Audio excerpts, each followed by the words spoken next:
Okay, the Lord is good. A stronghold in the day of trouble. He knows them that trust in him.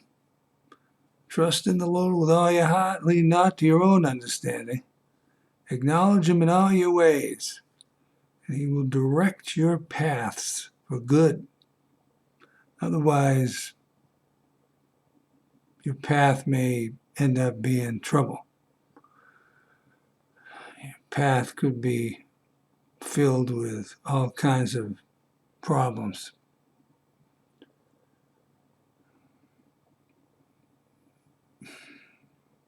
So here we are at the sixth part on the false doctrine of Paul in Romans. We have the first verses that we'll look at will be Romans 5. Actually, we're going to stay in Romans 5. Probably going to not even finish all the verses I have in Romans 5. Because there's all kinds of things in there that I don't agree with. Romans 5:15 and 16 says, but as the offense, so also is the free gift. Here we go. Because it says, but not as the offense, so also is the free gift. So that's a contradiction of terms right away, that translation. That's King James. Because it's saying it's something is not, and then it's saying it's also the same. What kind of language is this? Not as the offense, so also. So the free gift is not as the offense? But not as the offense. It's just poor grammar. Terrible. I probably should have looked. I don't think it's any different in any other versions either. If you look in the other versions, they don't make it any better. They don't make it any more understandable. And he goes on to say, for if through the offense of one many be dead,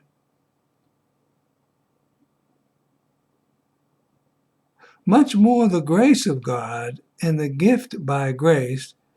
See, Paul's Christianity, which most people have adopted, is a Christianity it's a gift. It's just a total gift of grace. He just, all the grace you would ever want, he'd just give you the gift of grace. Well, how much grace?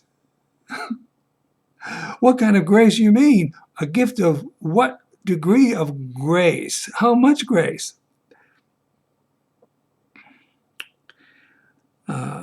Much more the grace of God and the gift by grace. Well, this is what he's saying, because he's going to say this all through the chapter, over and over and over and over, and just keep saying it over in a different way,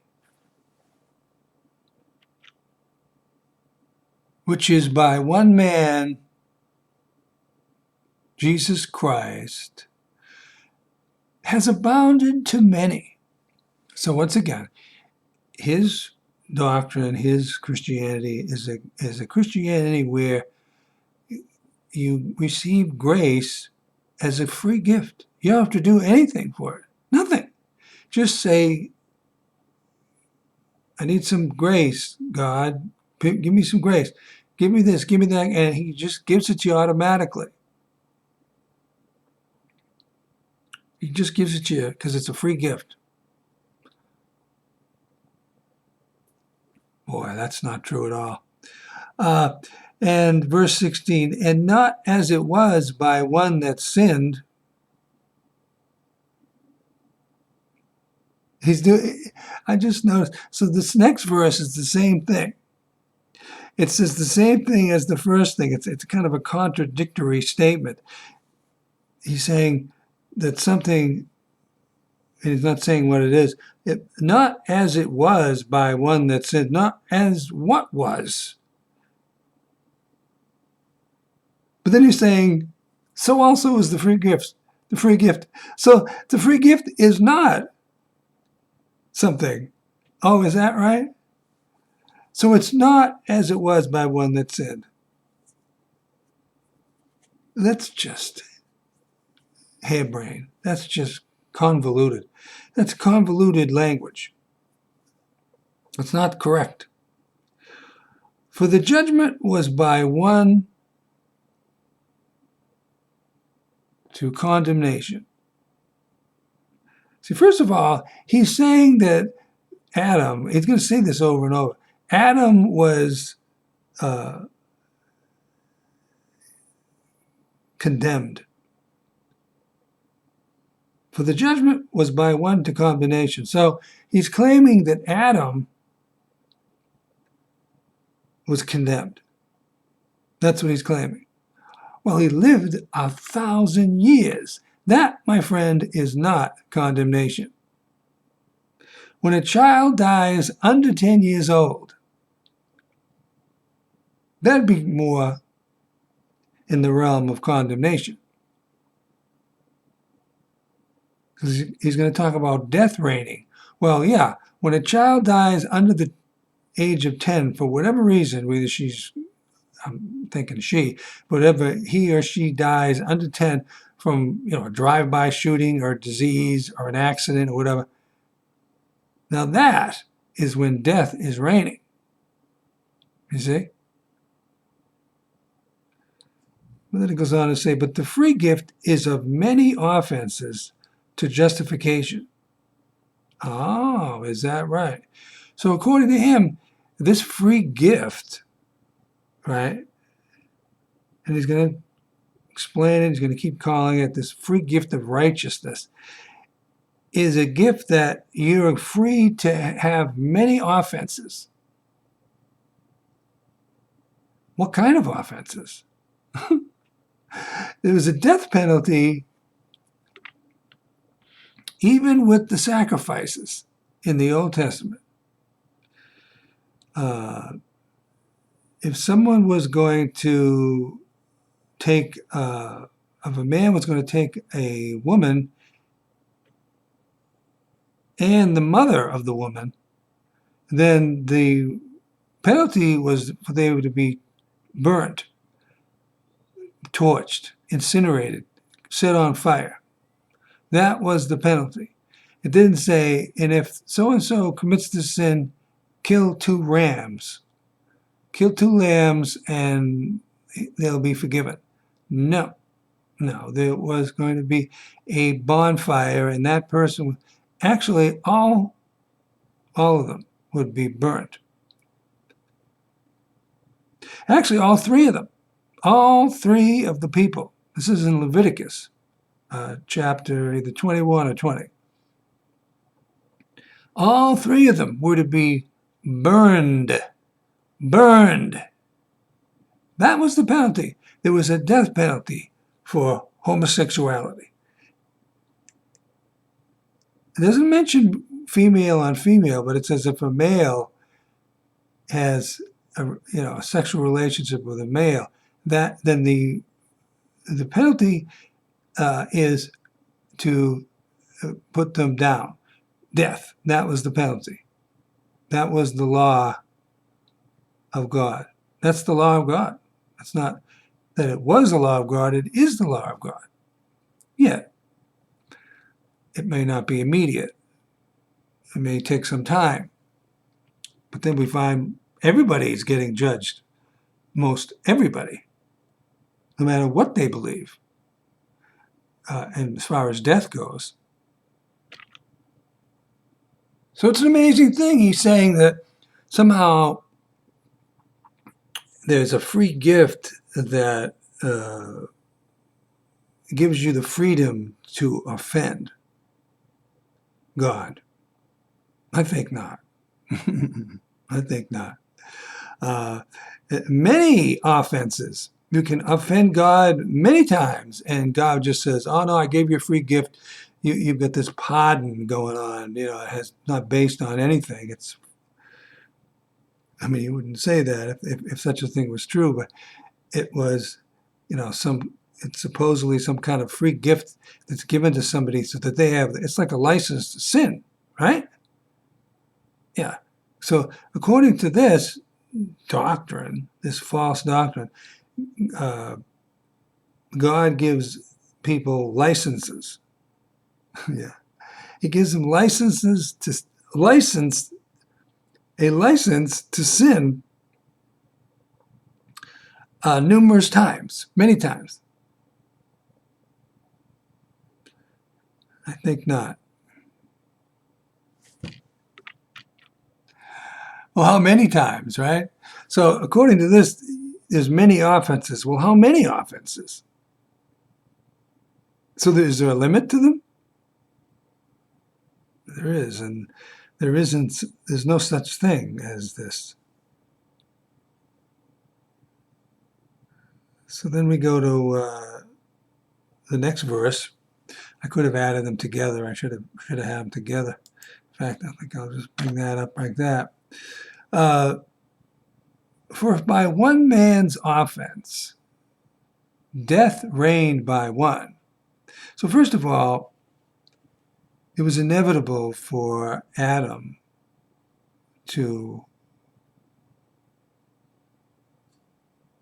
and Eve to make an error and be deceived because they didn't know the difference between good and evil. What happened is it was inevitable, and it was the will of God, which amazingly, I've heard so many preachers speak as if it was not the will of God that they would sin.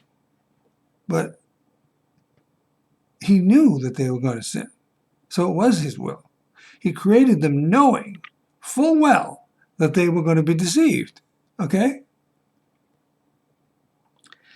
And what they became is they became like God in that they knew the difference between good and evil, because they did not know the difference between good and evil prior to their error. They had to make an error. They didn't know what they were doing, so that they realized what they were doing was wrong, that they had made an error. Now they knew. And then everything changed at that point. That kind of set everything in motion. It changed everything because they had done something which they should not have done. But it was the tree of the knowledge of good and evil, so it was inevitable that they eat that fruit. Because why did God make a female? Because he was going to have children. Think about that. I had that revelation when I was putting this together a few minutes ago. He wouldn't have created a female. There would have been just two angels, because supposedly there's no female angels. According to what we know, there is no female angels. No angels were created with genitals. One guy that supposedly died and went to paradise, he said he didn't have genitals. There's no marriage in heaven according to Jesus. We really don't know anything about the life out of the body, the spirit world. We really don't know anything about it, really. I mean, we have some general idea about it, but we have bits and pieces of information, but it's just not available too easily. Getting back to this verse, for if by one man's offense,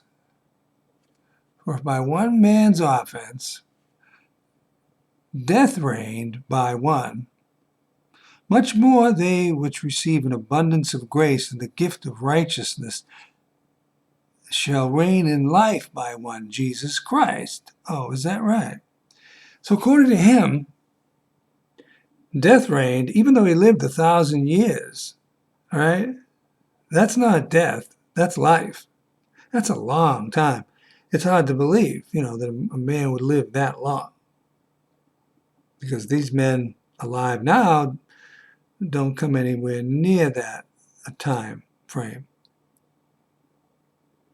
But according to this, if you believe in Jesus, so supposedly when Jesus came, then now everybody gets an abundance of grace and the gift of righteousness. They become just righteous with a gift, some kind of a gift makes them righteous. Don't die. None of them die. Everybody that would, so according to him, after Jesus was crucified and raised from the dead, nobody died. Or at least everybody that believed in him, none of them died. None of them. Because they got the gift. It's not based on anything they did, right? They just get the gift. And they get an abundance of grace. That's a lot of grace.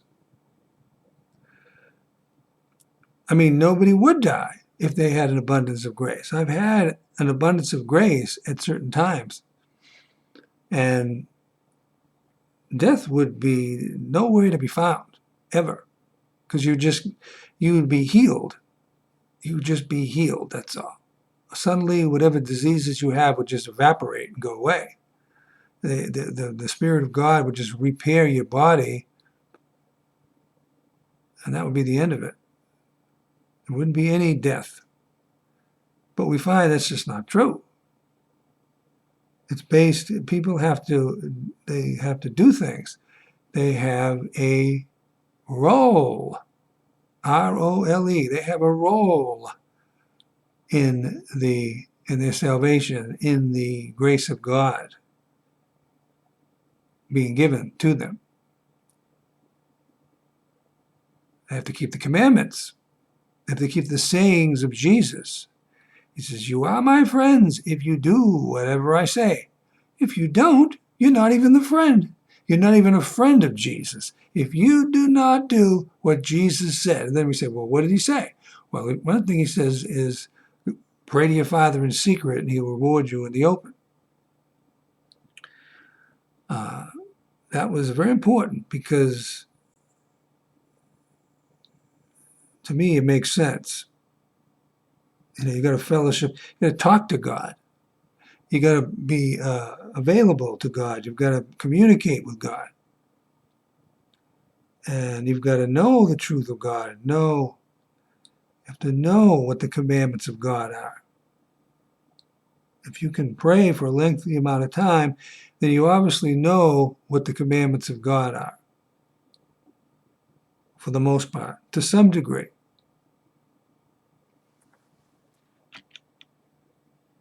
So let me look at the next verse. Verse 18, therefore, as by the offense of one, just keeps saying it. He keeps saying the same thing over and over.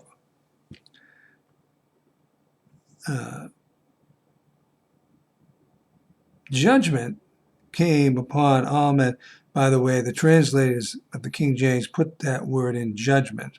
I don't think it's bad. I think it applies. Therefore, as by the offense of one, judgment came upon all men to condemnation.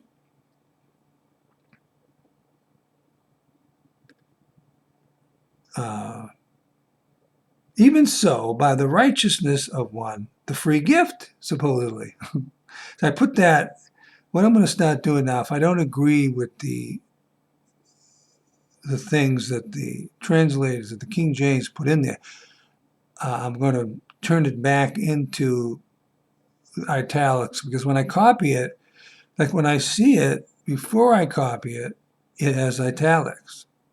But when I copy it, it doesn't have italics. So I'm going to, if I don't agree with it, I'm going to turn it back into italics. It's a great idea. So even so, by the righteousness of one, the free gift came upon all men to justification of life. Oh, is it that simple? Is it that easy? So according to this, once again, nobody is condemned at all that just receives the gift, the free gift. It doesn't even say God, it doesn't even say Jesus. A lot of these statements don't mention God, don't have the word God, don't have the word Jesus. It just says It's like a theoretical or something. This free gift he came up with comes on all men, and they just become immortal, basically. If you're really going to get some kind of gift like this, then you're going to be immortal. That's all. It's like a permanent gift or something, which is it's a fantasy gift. It doesn't exist. That it's that simple like that. It's just no such thing. No such thing. And then, I put the New International Version in here because I actually put a lot of different versions because I felt that this verse was so off the charts, far flung out of reality. I wanted to see what the other versions said. So here the NIV says, consequently, just as one trespass resulted in condemnation for all people. No. Everybody that was born of Adam wasn't automatically condemned. They were condemned if they, once again, did not seek God, but continually sought their own agenda. People will seek for God, the true God, then they're not condemned. The same way as it is now, it was at that time. We have very little information about Adam's life and his children and what went on and so forth. There's no information. There's some books about Adam supposedly, but they are not right. Those books are no good. That book.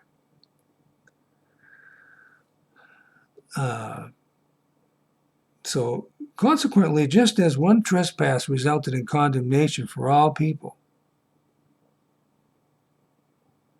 that's not what it was. Like I just said before, it was the trespass caused them to simply know the difference between good and evil and become mortal.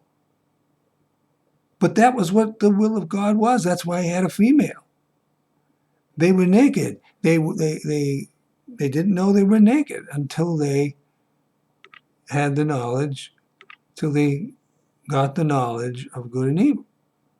And then, as God planned, the world began. They started to have children. But they weren't condemned. They weren't totally condemned unless they ignored God, unless they were totally loving their life and totally just thinking about themselves all the time, how great they were. That's what a lot of people do. Even if they're drug addicts, they can be thinking how great they are and how they don't need God, which I don't understand that. Now, they can't even conceive of God. That's another possibility. If they just read the Bible, then they can conceive of God. That's how you conceive of God, when you read the Bible. When you read all the amazing things in the Bible, suddenly God becomes a reality, big time. We'll finish up on this verse. So then, as the effect of one, this is the Bible in basic English. There's going to be some repetition here. It's going to be probably similar. So then, as the effect of one act of wrongdoing, see, once again, they're making it like, that somehow they could not have done what they did. No, there was no way they could not have done what they did. They didn't know the difference between good and evil. How would they know? It really wasn't wrongdoing. It was just something that had to happen because of their ignorance. They had no idea. They were totally naive, like a child. They were like children. They were children. There was no way that they could not have done wrong. But was it wrong? No, because it was inevitable. It was necessary for them to become like God, knowing good and evil. in that effect. On that level, they were like God on that level of knowing good and evil.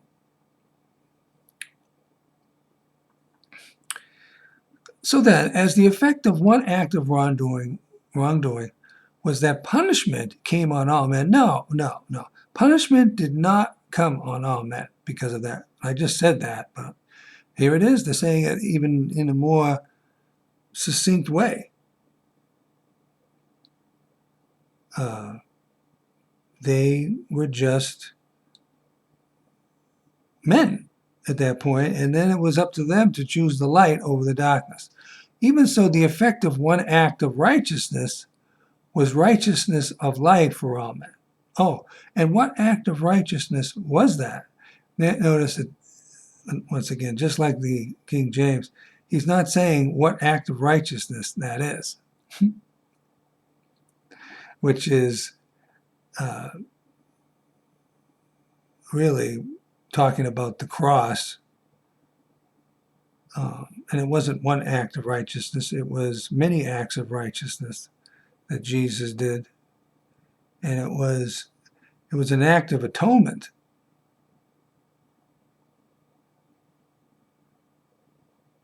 I mean, it was obedient to God because God wanted him to be the Lamb, the eternal Lamb. And we have the contemporary English version. Everyone was going to be punished because Adam sinned. Not necessarily, not if they believe in God, not if they seek God, not if they talk to God, not if they try to find out what the will of God is. But because of the good thing that Christ had done, God accepts us and gives us the gift of life. Oh, so supposedly nobody is going to die and nobody's ever punished. So according to this version, nobody is ever punished if they accept Jesus, if they believe in Jesus Christ of Nazareth. None of them are ever punished for anything.